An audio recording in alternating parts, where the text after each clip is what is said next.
بالك تروا بزاف اللي عندهم مشكل مع المسمن ولا المحاجب، سواء يجيك يابس ولا يدير لك هذيك القشرة ناقص توراق ماشي منفخ. يعني من جميع اللي عندها مشكل في المسمن ولا عجينة المسمن، ما عليك غير تضربي طلع لهذا الفيديو، ما راحش تخسري والو غير ما طراطيش. جبت لكم اسهل مسمن في العالم بسميد خاص، يعني عجينة ماجيك للمبتدئات من أروع ما يكون. وجبت لكم حتى واحد الطريقة كيفاش تحلوا الحبة تاع المسمن تاعكم، هي راح تخلي المسمن كامل سهل ويجيكم على حبة. كي نقول لكم راح تسهل عليكم العملية تاع الصح. يجي حميمر، يجي مورق، يجي منفخ. واش نقول لكم واش نخليه فيه بواحد الطريقة ماجيك يا البنات، ما تكسيش راسك معاه ما والو، صدقوني طميه فقط وخليه يريح مليح مليح، وراح تتحصلي على واحد النتيجة كي نقول لكم عجينة مطاطية، تاخد لك الطوع وتتكسل وحدها، راح تولي طيري فيه. يعني صراحة من التجربة الأولى راح تولي لا تنسى في المسمن، راح كامل تشبعوني دعاوي الخير، ومتأكدة كامل راح تشاركوه مع غيركم. يلا تبعوني البنات، بسم الله على بركة الله. إن شاء الله تكونوا كامل بخير وبصحة جيدة. الله يرحم بابا العزيز، الله يرحمك بابا في هاد الجمعة المباركة. الله يرحمك ويسع عليك، يعني كل ما تجي جمعة نتفكرك ونترحم عليك، وقد ما نترحم عليك وكل تانية نترحم عليك وقليل فيك يا بابا العزيز، يا الطيب يا الحنين، يا اللي حياتك كامل وانت دير أعمال صالحة. الحمد لله يا رب، إن شاء الله نتلاقاو بك في الجنة. ربي يرحمك يا بابا. بسم الله على بركة الله، إن شاء الله تكون صدقة جارية. شوفوا عندي هنايا بالنسبة للسميد درت كيلو ورطل سميد رطب، استعملت نوعية سفينة.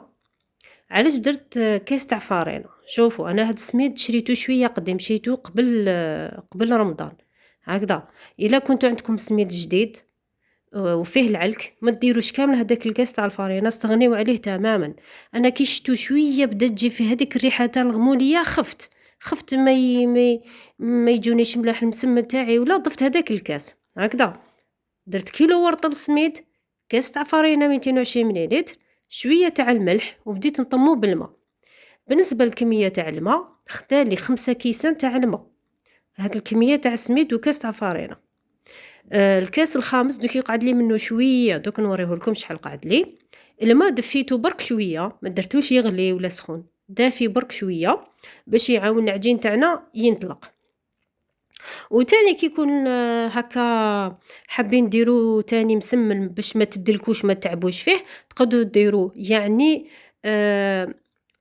نقولوا هكاك 3 كيلو تاع سميد وديروا كيلو تاع فارينة هكا، باش كي تحبوا ما تدلكوش تاني بزاف. هاديك هنا نطم فيه البنات، هاديك نتحصلوا على العجينه تكون طريه. هاوش قعد لي من الكاس الخامس حوالي ربع، شفتوها؟ هاي العجينه كيفاش يكون قوامها ماشي يابسه وماشي جاريه، طريه.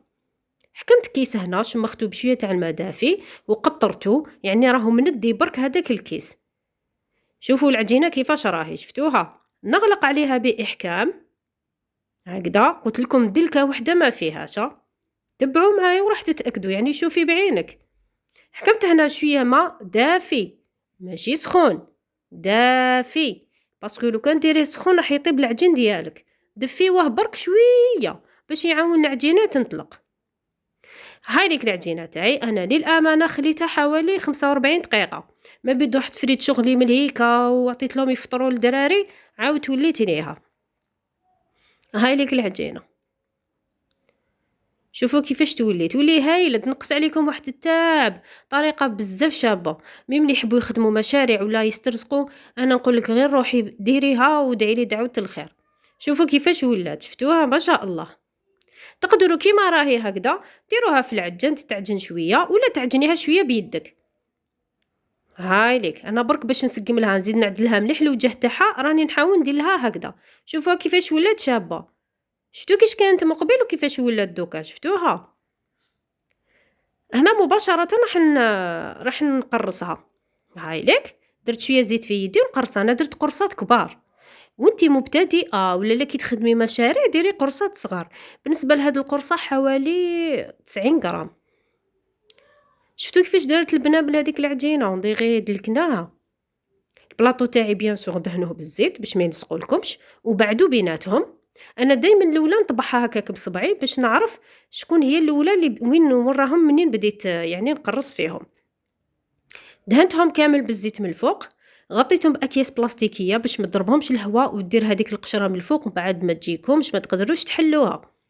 نخليهم يرتاحوا مليح مليح، في زمان البرد راح يطولوا باش يرتاحوا، لكن في زمان سخانة تمتم تلقايهم انطلقوا قريب يتلصقوا في بعضهم.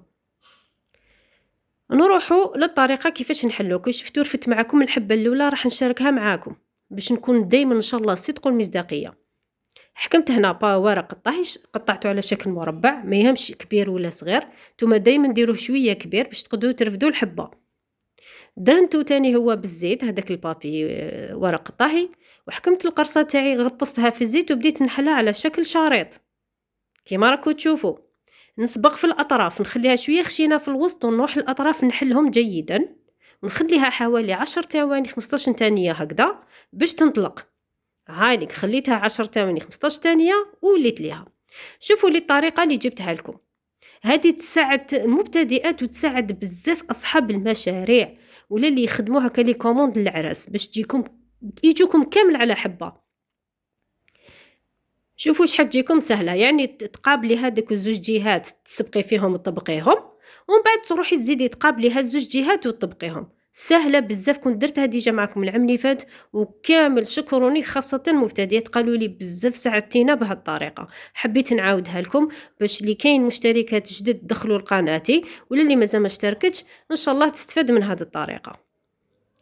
هنا الطاجين تاعي راني مشعلته على نار متوسطه ودهنته برشه مليحه تاع الزيت، وكما شفتوني هذيك المسمله درت لها كميه من الزيت وحطيتها في الطاجين وزدت رشيتها برشه تاع الزيت، خليها تصفر شويه برك ونقلبها. هايليك شوفوا الحبه الاولى خليتها معاكم، يعني موجده لهيك حطبه، قلت لكم حطبه يعني بلونشا ودايره فوقها ورق الطهي وموجده طرشون باش كل ما نحي حبه نغطيها.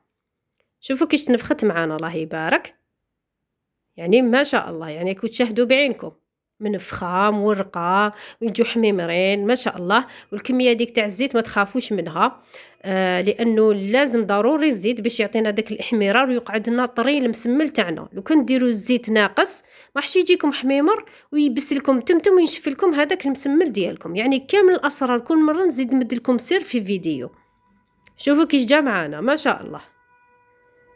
فوالا شوفوا كي جاو حميمر هاوليك معنا. قلت لكم وجدت بلونشا درت فوقها ورق الطهي ونحطهم مباشره ونغطيهم بطرشون. كل ما نطيب حبه نحطها فوق خدها فوق خدها فوق خدها فوق خدها تتولي طزينه، ونغطيهم بطرشون مليح مليح باش ما يضربهمش الهواء. زدت درت لكم طريقه اخرى هايليك، حليتها بنفس الطريقه على شكل شريط وحليتها لكم هكذا. هايليك تقدروا ديروا بهذه الطريقه وتقدروا ديروا بالطريقه الاخرى. انا بالنسبه لي الطريقه الاخرى اللي هايله بزاف بزاف عمليه، ونحلو بهذه الطريقه. هايليك هذه بريس كيما الطريقه اللي يعني التقليديه اللي كامل يعتمدوها الناس.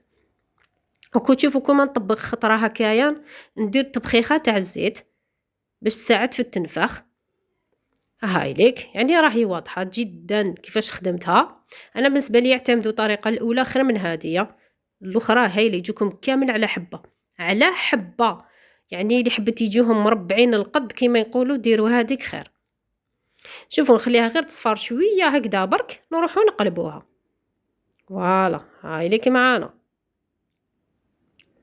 ونخلوها حتى طيب من الجهه الاخرى.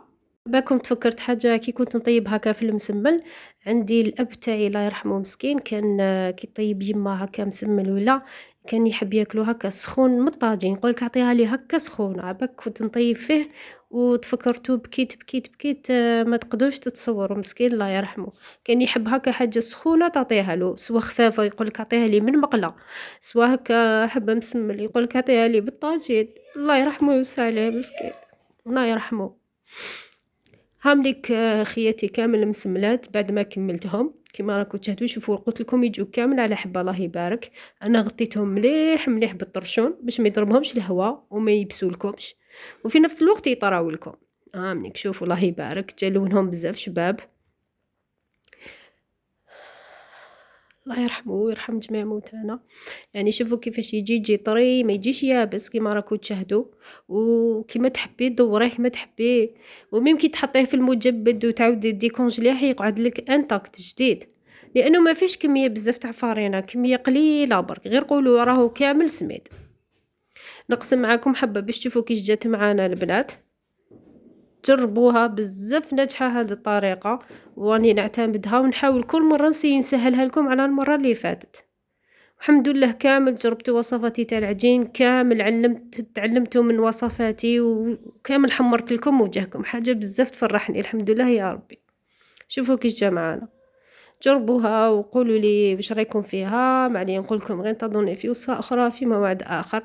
مع السلامة إن شاء الله.